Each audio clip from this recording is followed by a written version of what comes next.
우리 그리스도인들은 신앙의 경주를 하는 사람들입니다. 우리가 제일 바라는 것이 있다면 아마 그것은 이 경주를 잘하는 것이라고 생각합니다. 그렇죠? 끝까지 하는 것입니다. 기왕에 예수 믿는 거 잘 믿고 싶습니다.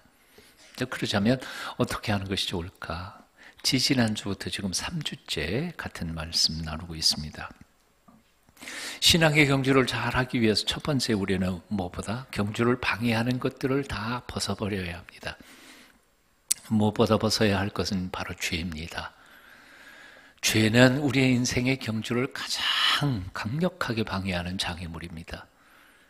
죄를 지어놓고는 하나님 앞에 나아갈 수도, 하나님 나라를 갈 수도 없습니다.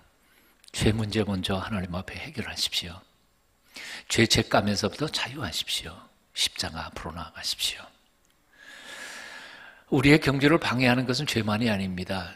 죄는 아니지만 마라톤을 걸리적거려서 힘껏 자기 역량을 발휘하지 못하게 하는 것들이 있습니다. 그것은 바로 그래서 우리는 육적 다이어트, 정신적, 영적 다이어트를 해야 합니다. 몸무게 나가는 것이 많이 나가는 것이 죄가 아닙니다. 그렇죠? 뚱뚱한 거 죄 아니에요. 누가 뚱뚱한 거 죄라고 그럽니까? 아무 대답을 안 하시네. 이래도 한 말 안 하고 저래도 한 말 안 하시고. 뚱뚱한 건 죄가 아니에요. 죄가 아닌데, 그러나 달리기 하는 마라톤 선수에게는 이것만큼 걸리적거리는 게 없습니다. 운동선수가 뚱뚱해서는 그는 아무것도 못합니다. 야구선수도 아무것도 못합니다. 그래서 살 빼야 합니다. 더더욱 건강하고 튼튼한 인생을 살기를 원하는 사람들은 살 빼셔야 됩니다. 육체적인 살뿐만 아니라 정신적, 영적인 비만과 나태와 게으름과 이런 것들도 다 빼야 합니다.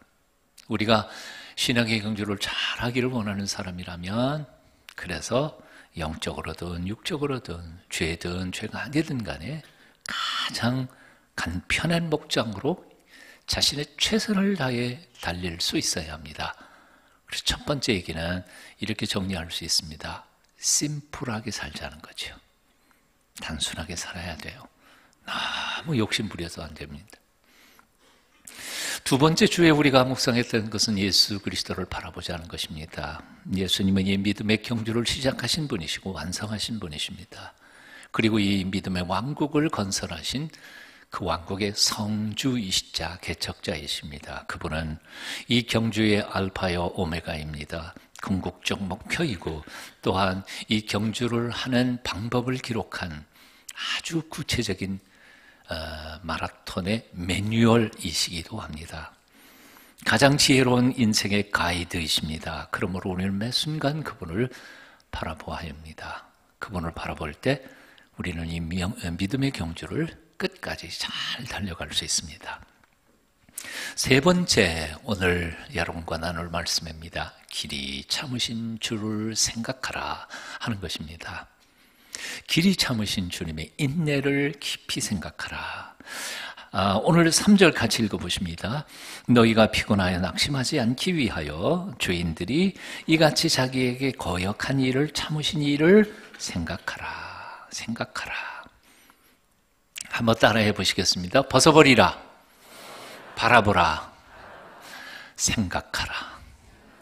3주 계속 시리즈로 나눈 말씀인데요. 자, 오늘 본문을 이렇게 시작합니다. 너희가 피곤하여 낙심하지 않기 위하여. 피곤해서 낙심하지 않기 위해서 주님을 바라보라. 주님을 생각해라 하는 것이죠. 그렇습니다. 이 인생의 경주를 달리다가 보면 피곤합니다. 그리고 지칩니다. 심지어는 포기할 수밖에 없을 것 같은 낙심이 들 때도 있습니다. 그런데 왜 인생은 피곤해지는 것일까? 왜 피곤할까? 여러분 왜 피곤하세요? 예? 60kg짜리 쌀을 하루 온종일 짊어지고 다니셨어요? 그래서 피곤하세요?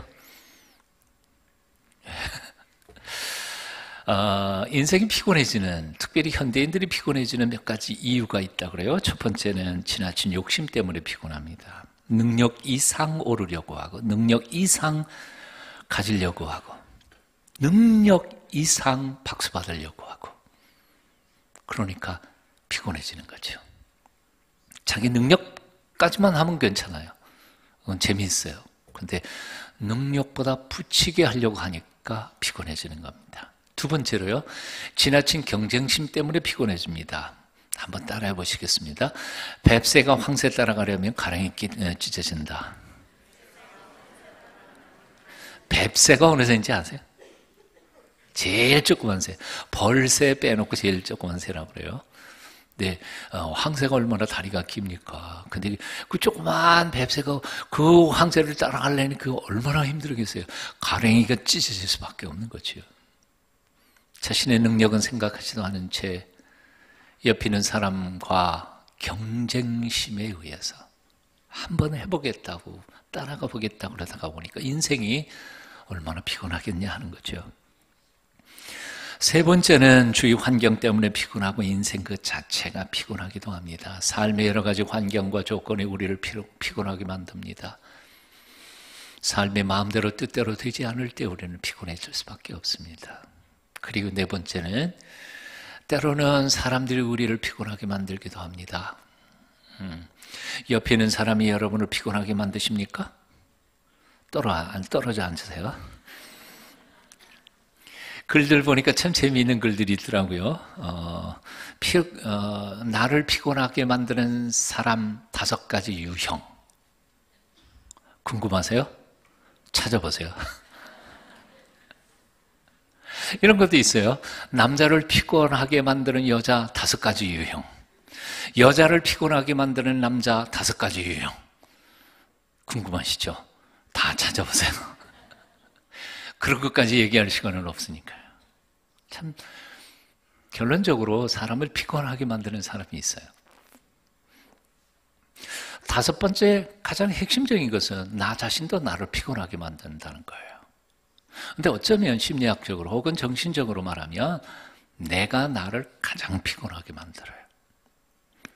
서울의대 정신과 교수인 권준수 교수가 책을 한 권 썼는데 그 책 제목이 뭐냐면 나는 왜 나를 피곤하게 만들까? 읽어보세요. 오늘은 좀 말이 이상한데 그 부제가 뭐냐면 강박증을 중심으로 살펴본 현대 한국인의 정신세계라는 책입니다. 이 책 겉표지에 보면 안에 있는 내용을 끌어다가 이렇게 아예 자세하게 써놨어요. 그러니까 안에 내용을 읽지 않아도 이 책의 내용은 대충 짐작할 수 있어요. 이렇습니다. 한국인은 모두 강박증 환자다. 반대하시는 분이 하나도 없네요. 세상에 대한민국 사람 모두가 강박증이라니 당신 지금 제정신으로 하는 이야기요. 당신 정신과 의사 맞아? 이렇게 따지는 분들에게 나는 다시 한번 분명히 말할 것이다. 나를 포함해서 우리 한국 사람들은 모두 강박증 환자라고. 도태되지 않기 위해 늘 뭔가 집착하고 억압당하는 우리들. 피곤하고 불안한 오늘이 우리에게 강박적인 삶을 강요하는 한 강박증은 결코 남의 이야기가 아니다. 나의 이야기고 우리들의 얘기란 말이죠. 한마디로 말해서 피곤하게 하는 것은 크게 2가지로 말하면 외형적인 조건도 있고 내 내면적인 이유도 있다는 겁니다. 그런데 핫필드라고 하는 심리학자는 현대인들의 피곤에 대해서 이렇게 정의를 했습니다. 우리를 괴롭히는 피로는 대부분 정신적 원인에서 온다. 순수하게 육체적인 원인에서 오는 피로는 지극히 드물다. 요즘 이렇게 육체 노동 해가지고 피곤해지는 사람들도 물론 있을 겁니다. 하지만 그런 사람들도 사실은 육체 노동할 때 그것 때문에 피곤한 게 아니라 사실은 심리적 피곤이 훨씬 더 많다는 거예요. 그렇습니다. 우리 인생들은 제한적인 육신을 가지고 태어났습니다. 한마디로 전지전능하지 않다는 말입니다. 그래서 제한적인 육체에 과부하가 걸리면 피곤해지는 것은 당연한 일입니다. 이것이 하나님께서 우리를 지으신 창조의 원리이고 또한 그래서 하나님께서는 우리 인생들에게 때때로 안식하라, 쉬라고 명령하신 것입니다. 그럼에도 불구하고 우리 인생들은 너나 할 것 없이 쉬지 않고 무리하게 뛰고 달립니다. 더 가지려고, 더 오르려고, 더 받으려고 기진하도록 달리다가 보니까 자신의 한계를 넘어서고 마는 것입니다. 그래서 피곤한 겁니다. 그러니까 인생의 피곤한 궁극적 이유는 사실 외부에 있는 게 아니라 내 마음속에 있다는 거죠. 정신적, 영적인 문제라는 것입니다. 바로 이런 이유 때문에 예수님께서는 우리 피곤한 인생들을 향하여 이렇게 말씀하셨습니다. 수고하고 무거운 짐진 자들아, 다 내게로 오라. 내가 너희를 쉬게 하리라. 오늘 본문 히브리서 기자도 말씀합니다. 너희가 피곤하여 낙심하지 않기 위하여 죄인들이 이같이 자기에게 거역한 일을 참으시니 그분을 생각하라. 왜? 예수님께 나아가면 우리의 쉼을 얻을 수 있습니까? 아니, 어떻게 예수님께서 우리 인생들의 피곤과 낙심의 해법이 되시는 것입니까? 어떻게 그럴 수 있습니까? 그 이유를 히브리서 기자는 이렇게 설명하고 있습니다. 우리에게 있는 대제사장은 우리의 연약함을 동정하지 못하실 리가 아니요 모든 일에 우리와 똑같이 시험을 받으신 이시로되 죄는 없으시니라. 그러므로 우리는 긍휼하심을 받고 때를 따라도 없는 은혜를 얻기 위하여 은혜의 보좌 앞에 담대히 나아갈 것이니라. 문장은 두 줄밖에 안 되지만 이 두 줄 속에 포함되어 있는 내용을 조금 성경적으로 풀어서 다음과 같이 제가 설명을 해봅니다. 예수님은 사람 되어 이 세상에 오셨을 때 우리 인간의 연약함을 다 친히 몸으로 체험해 보셨습니다. 그래서 우리 연약함을 아신다는 거죠. 천지의 주인이시면서도 가장 가난한 사람으로 오셔서 천대 받으셨지만 한 번도 불평하신 적은 없으십니다. 모든 죄의 유혹도 받으셨지만 죄에 넘어진 적도 없으셨습니다. 구원하러 온 인생들에게 왕따 당하고 버림받으셨고 억울한 누명을 쓰시기도 하고 억울하게 맞기도 하셨지만 누구도 미워하거나 복수하신 적이 없으셨습니다. 머리에 가시관을 쓰시고 온 전신이 피투성이가 될 때까지 채찍질을 당하시고 심지어는 사랑하는 제자들에게까지 배신당하셨지만 오히려 그들을 용서하시고 그들의 죄값을 치르시려고 십자가 높이 달려 죽으셨습니다. 사랑하는 아버지로부터 외면당하시는 마지막 순간까지도 주님은 결코 절망하지 않으셨습니다. 그리하여 마침내 그분은 부활의 주님이 되셨고 우리의 영생의 소망이 되셔서 하늘아버지 보좌 우편에 앉아 계십니다. 그래서 이 예수님을 바라보는 이마다 위로를 받을 것입니다. 그분을 묵상하는 이마다 새 힘과 용기를 얻을 것입니다. 그분의 십자가 그늘에 머무는 이마다 욕심을 버리고 경쟁심도 미움도 녹아 새 사람이 될 것입니다. 그분의 품 안에 안기는 이마다 자신의 연약함을 극복하게 될 것입니다. 그리고 그분이 그러셨듯이 그렇게 참고 그렇게 용서하고 그렇게 사랑하게 될 것입니다. 믿으세요? 이게 바로 그 메시지예요. 열심히 제가 읽어드렸지만 사실 그 주님, 우리는 못하지만 그 주님을 우리가 바라볼 때 우리도 그분처럼 살 수 있다는 거죠. 자, 오늘 본문에서 참으신 이를 생각하라라는 말씀에 직접적인 구체적인 의미는 무엇을 의미할까요? 그분을 생각하라는 말은 뭘까요? 그냥 생각하고 그만두라는 말이 아닙니다. 참으신 그분을 생각하라는 말은 그분이 참으신 것처럼 너희도 참으라는 말이에요. 그분이 배신당했으면서도 복수하지 않은 것처럼 너희도 복수하지 말라는 얘기예요.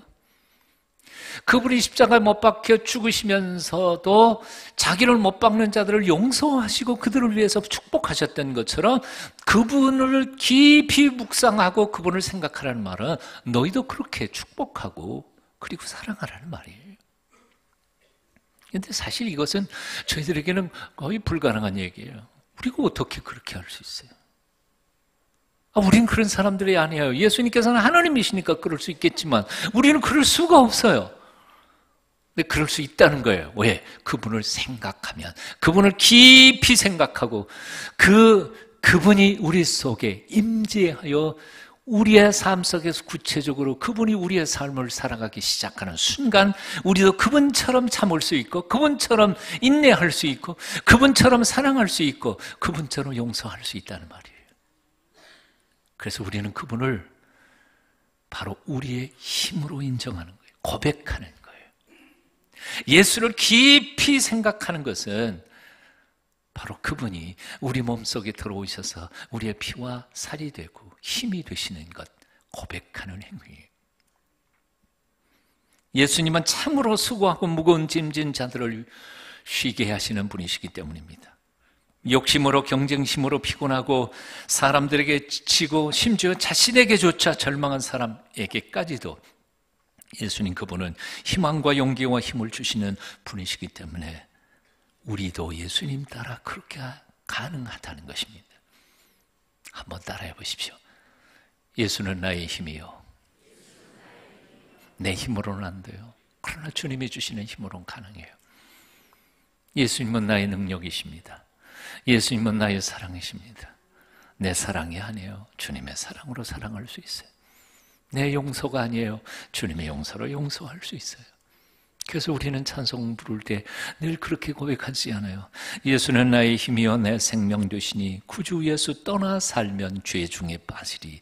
눈물이 앞을 가리고 내 마음이 근심 쌓일 때 위로하고 힘주실 이 주 예수. 예수가 함께 계시니 시험이 오나 겁없네. 기쁨의 근원 되시는 예수를 위해 삽시다.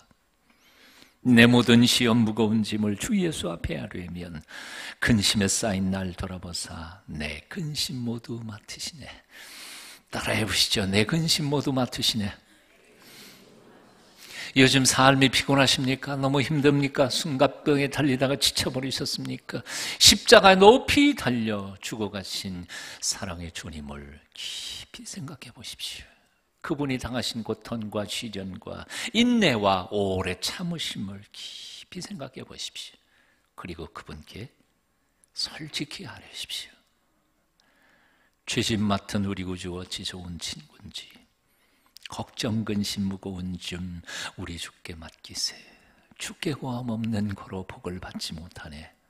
사람들이 어찌하여 아뢰일 줄을 모를까. 따라해 보실래요? 사람들이 어찌하여 아뢰일 줄을 모를까. 예수 안 믿는 사람이 하나님 앞에 기도 못하는 건 당연한 거예요. 기가 막힐 것은 하나님을 아버지라고 부른다는 사람들이, 예수 그리스도를 나의 주님이라고 부르는 사람들이 아뢰일 줄을 몰라요. 지금 그토록 지치고 피곤하고 낙심이 되고 절망 속에서, 그런 환경 속에서 아뢰일 줄을 몰라요. 2016년 이 한 해 동안 사랑하는 동순가족 여러분, 나는 여러분이 입술이 열리기를 축원합니다. 아뢰일 줄 아는 사람들이 기도의 능력을 회복하고 하나님 앞에 여러분 속에 있는 모든 것들을 드러내며 하나님의 도우심을 구하는 기도가 여러분 입에서 나오시기를 축원합니다. 오늘 본문에서 생각하라라는 말은 헬라어 원전에서 그렇게 많이 자주 쓰이는 단어가 아닙니다. 아주 독특한 단어입니다. 원래 히브리서에는 생각하라는 말이 많이 등장합니다. 로마서에서도 나옵니다. 그런데 그 대부분의 그 생각하라는 단어들은 헬라 원전에서는 카타노에오라는 단어로 쓰입니다. 카타라는 말은 아주 강하게 강조하는 말이고요. 노에오라는 말은 영어로 mind라는 생각하는 겁니다. 그래서 깊이 생각하는 것을 카타노에오라고 말합니다. 대부분의 다른 본문에서는 이 카타노에오가 쓰였습니다. 하지만 오늘 본문에서는 좀 거의 안 쓰이는 단어가 쓰였습니다. 아나로기조마이라는 단어가 쓰였는데요.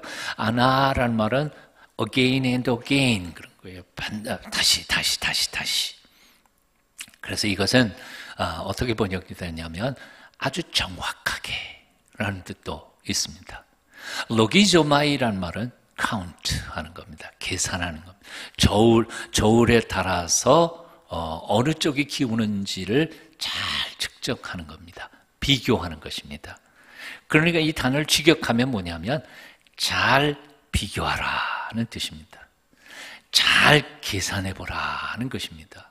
뭘 잘 계산하고 뭘 잘 비교하느냐 하면 너희가 지금 피곤하고 힘들지, 낙심이 될 만큼 어렵지, 그러면 네가 지금 겪고 있는 시련과 고통과 아픔을 예수님께서 당하신 고통과 아픔과 시련과 잘 비교해보라는 겁니다. 비교하면 어떻게 될까요? 아이씨, 나는 아무것도 아니네. 그렇게 생각할 수 있는 거죠. 비교해보라는 거예요. 잘 비교해봐요. 잘 비교해봐. 어떤 분이 질병으로 고통을 당하실 때 십자가에 못 박히신 예수 그리스도의 대못으로 손과 발이 못 박히시면서 신음하시는 예수님을 묵상하면서 그 몸의 아픔을 이겨냈다는 이야기를 들었습니다. 충분히 이겨낼 수 있을 것 같아요. 여러분 아프세요? 두 손과 두 발에 못 박혀 십자가에 달리신 예수님은 얼마나 아프셨을까? 한번 곰곰이 비교하면서 생각해 보십시오. 여러분 누군가에게서 배신당해서 억울하고 분통 터지세요? 제자들에게 배신당하신 예수님은 얼마나 분하셨을까? 한번 생각해 보십시오. 왕따 당해 서러우십니까? 서기관 바리새인들은 물론 나중에는 자기가 못 박혀 죽으시는 죄인들에게까지 따돌림을 받으셨던 분, 종당에는 아버지 하나님까지도 외면하심을 받을 수밖에 없었던 그 순간이 예수님 한번 생각해 보시라는 거죠. 나의 시련과 모욕, 고통 예수님과 한번 비교해 보세요. 저울질해 보세요. 그리고 깊이 따져보세요. 그리고 감상하십시오. 성명희 시인의 시, 얼마나 아프실까 하나님의 마음은. 인간들을 위하여 아들을 제물로 삼으실 때 얼마나 아프실까.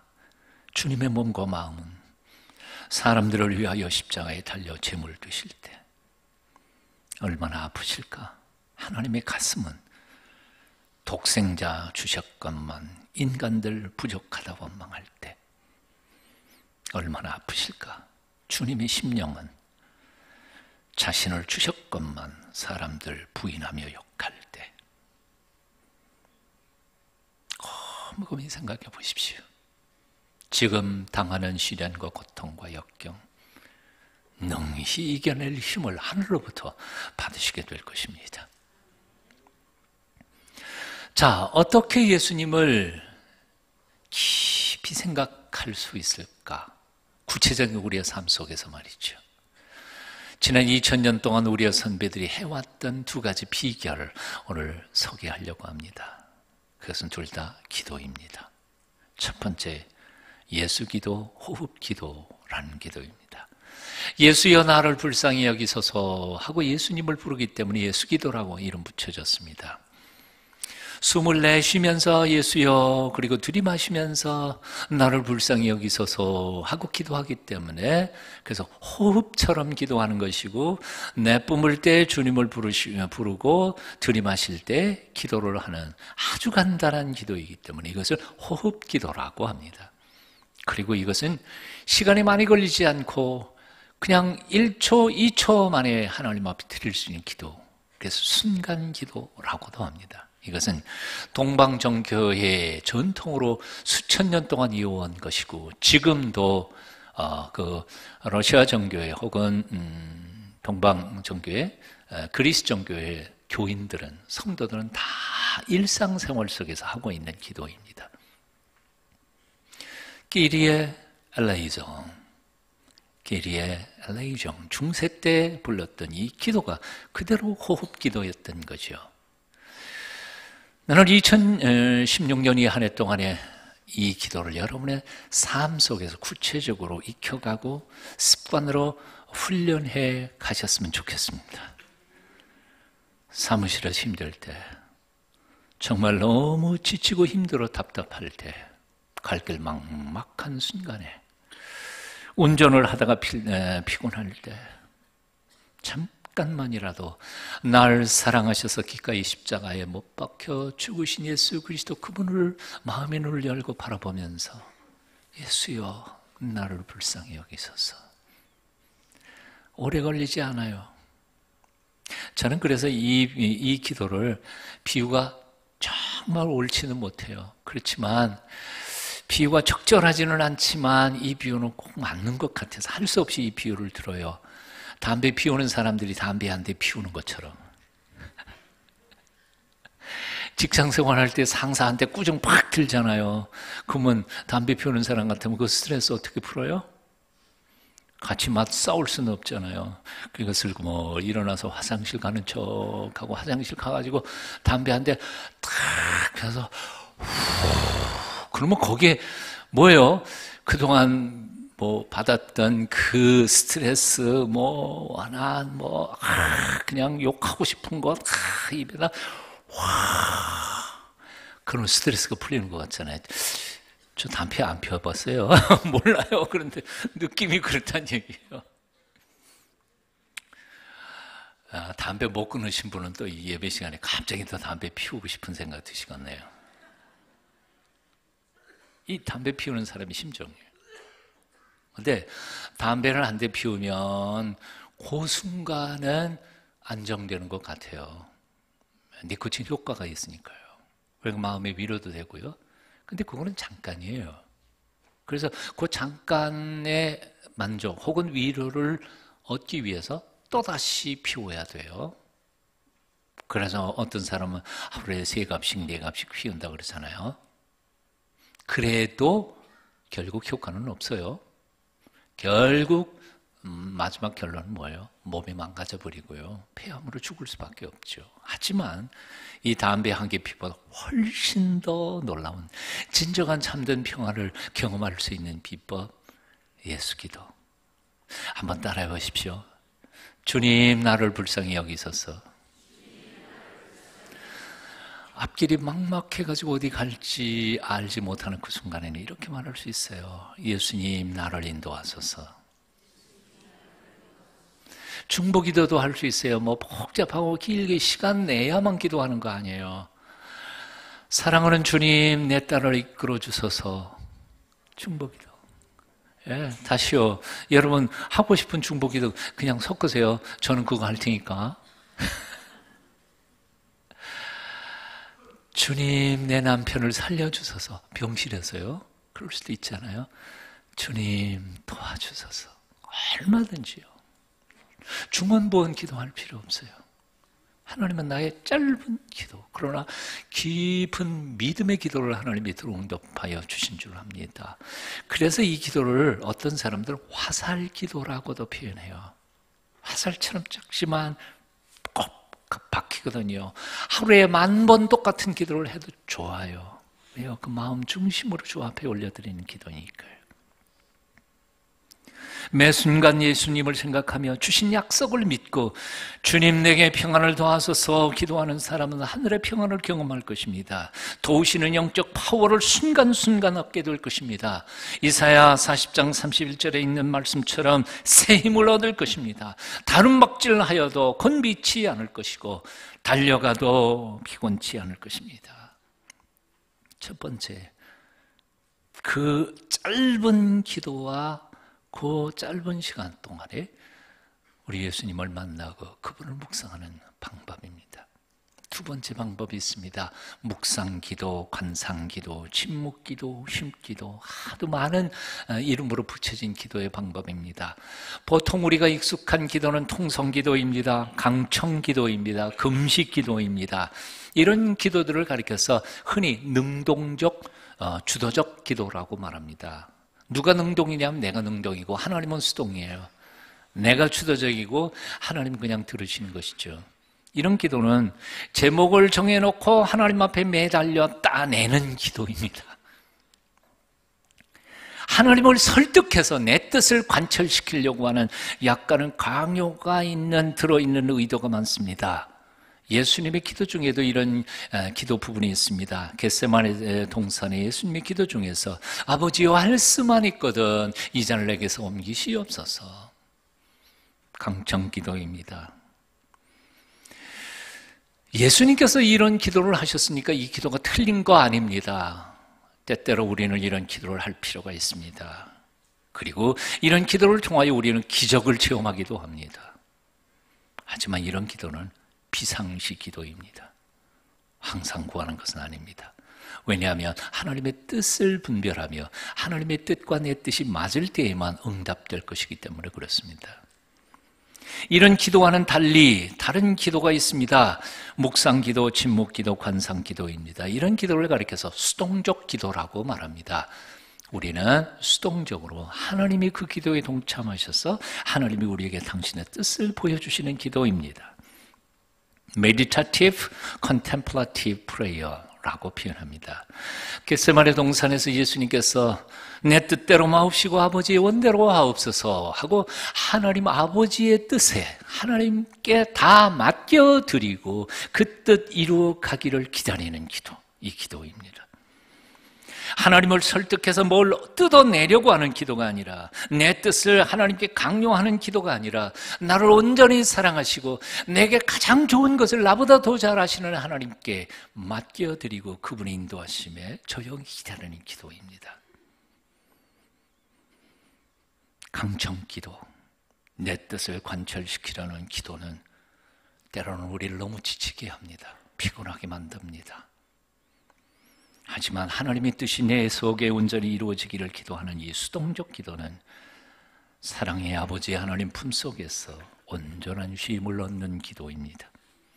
10여 년 전 저의 은사였던 리처드 포스터 교수님이 한국교회에 새롭게 처음 왔을 때 제게 하신 말씀이 그것이었습니다. 이제 한국교회는 간구의 기도에서 듣는 기도로, 통성기도에서 묵상기도로 성숙할 때가 온 것 같습니다.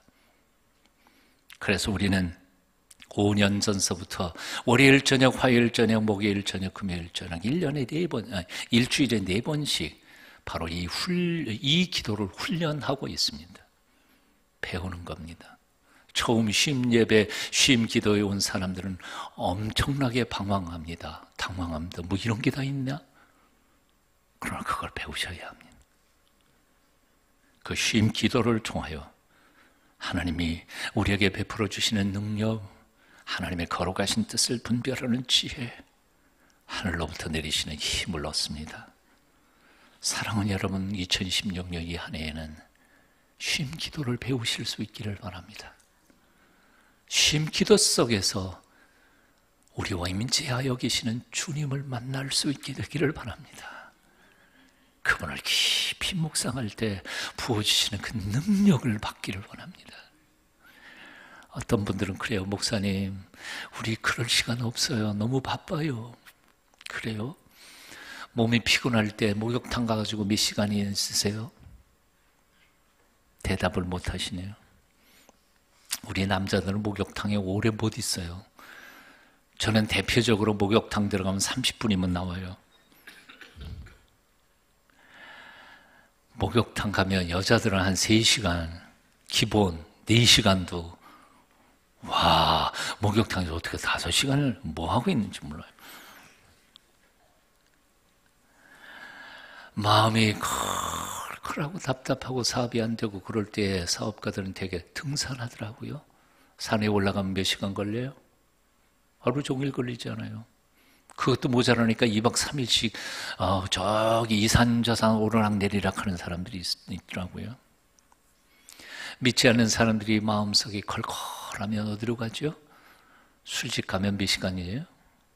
몰라요. 전 안 가봐서. 기본은 1시간 이상 되겠죠? 아, 저도 가본 적이 있네요. 제가 고등학교 국어선생 할 때 국어과 회의한다고 술집에 갔는데 우리 선배들이 나를 끌고 가가지고 3차까지 가본 적이 있습니다. 새벽 2시까지. 그리고 결국은 술 취해 떨어진 선배 업고 집에까지 데려다 주느라고 얼마나 고생했는지 모릅니다. 왜 그렇게 사는겨? 여러분 오해하지 마십시오. 사우나 가지 말라는 게 아니고 목욕탕 가지 말라는 게 아니고 등산하지 말라는 게 아니라 등산 3번 할 때 일주일에 1시간이라도 하나님 앞에 엎드리라는 거죠. 그분을 만날 시간을 가져보라는 거예요. 마음과 삶의 필요를 가장 확실하게 해결해 주실 수 있는 주님 앞에 한 주에 1시간을 엎드릴 수 없다면 그게 그리스도인입니까? 그게 하나님을 믿는 사람이겠느냐 그 말이에요. 우리의 피곤은 근본적으로 영적 피곤입니다. 영적 피곤은 사우나나 골프나 등산과 같은 방법으로는 온전히 해결되지 않습니다. 영적 피곤은 영적으로 성경적으로 풀어야 합니다. 사우나, 골프, 등산, 노래방, 술집보다 더 온전히 우리를 새롭게 해주시는 전능하신 주님, 그리고 그의 임재 가운데 머물기를 사모하는 여러분 다 되시기를 축원합니다. 나를 사랑하는 자들이 나의 사랑을 입으며 나를 간절히 찾는 자가 나를 만날 것이라. 올 한 해 주님을 만나시기를 축원합니다. 기도하겠습니다.